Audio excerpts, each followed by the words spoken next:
It's just days from the vote in Canada's federal elections, but in neighborhoods across the country, people are still deciding on who their best option is. Local organizations in Toronto's Jane Finch community convened a debate to give voters a chance to hear from the candidates. But at this event, the incumbent from Justin Trudeau's Liberal Party informed organizers a half hour before the debate that she would be a no-show. Days before, Member of Parliament Judy Sgro came under fire for saying this about Trudeau's blackface scandal. But let me tell you that in knocking on doors and being in the plazas and talking to people to make sure that I'm as sensitive as I need to be if I miss something. And those in the black community have told me that how much more love they have for the Prime Minister, that he wanted to have a blackface. He took great pride in that too. Race and racism were not supposed to be among the issues generating discussion during this election. However, even before the revelations of Trudeau having worn blackface multiple times while working as a teacher at a private school surfaced, it was evident that other factors would put these issues on the agenda. For Mohammed Hashim, a labor and community organizer, as well as treasurer for the Urban Alliance on Race Relations, racism was deployed as an election tool early on in the campaign. I think when you saw the beginning of the election, when the writ was first dropped, there were a number of liberal attacks on conservative candidates. And that was just to throw them off base, because they knew that the Conservatives are going to come out strong with their tax cuts and whatever promises they want to make, and all they wanted to do was destabilize them. And they did that really successfully. And they kept doing that until they ran into their own blackface problems. Earlier this year, the vote-rich province of Quebec passed a law that prohibits public servants from wearing religious symbols, including hijabs and kippas.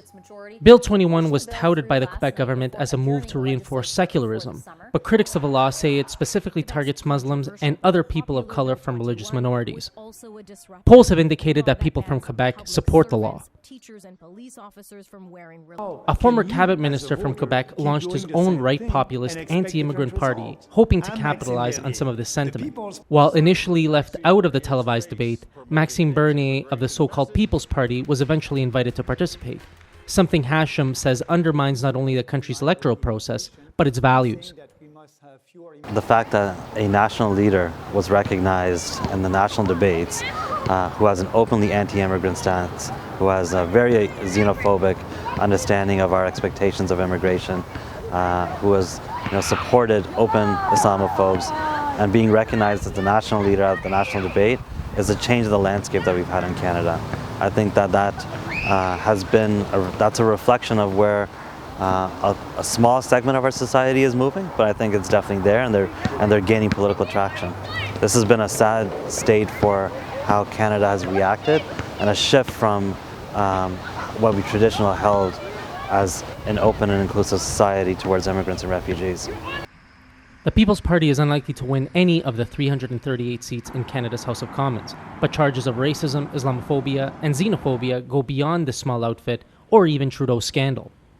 The Conservative Party, who at times has been polling first, has also been criticized for fielding candidates who have previously made racist comments. Conservative leader Andrew Scheer has himself come under fire for his connections to groups like the Yellow Vests and Rebel Media, who have been called white nationalist. For Hashim, the two front-runner parties have been looking to weaponize race relations for their electoral gain. What I've seen from the Conservatives and the Liberals both is that they've used race relations just to get votes. And they've done it again and again, and they do it continuously.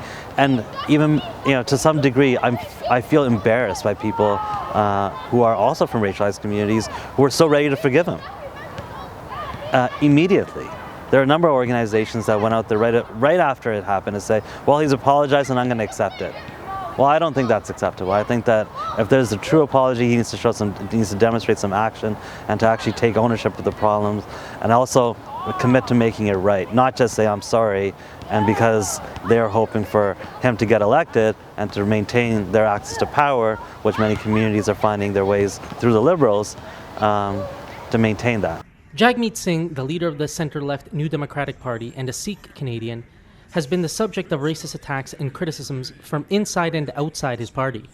Nonetheless, Singh has battled through it and has been widely lauded, including by his opponents, for how he has handled these situations, including his response to a person who told him to cut off his turban to look more Canadian. The only political party leader that actually spoke about race relations with some authenticity and that spoke to people who were affected by it was Jagmeet Singh. Because in the aftermath of the blackface, he didn't talk about Justin Trudeau's blackface or Aladdin dressing up or dressing up as Aladdin. He actually just spoke directly to people of color and said, this is wrong, and I want to reach out to you to let you know that I'm here for you. Singh has been steadily rising in the polls, and while his party is projected to take only 30-something seats, they could play a major role in shaping policy if Canadians vote for a party without a majority of seats in Parliament.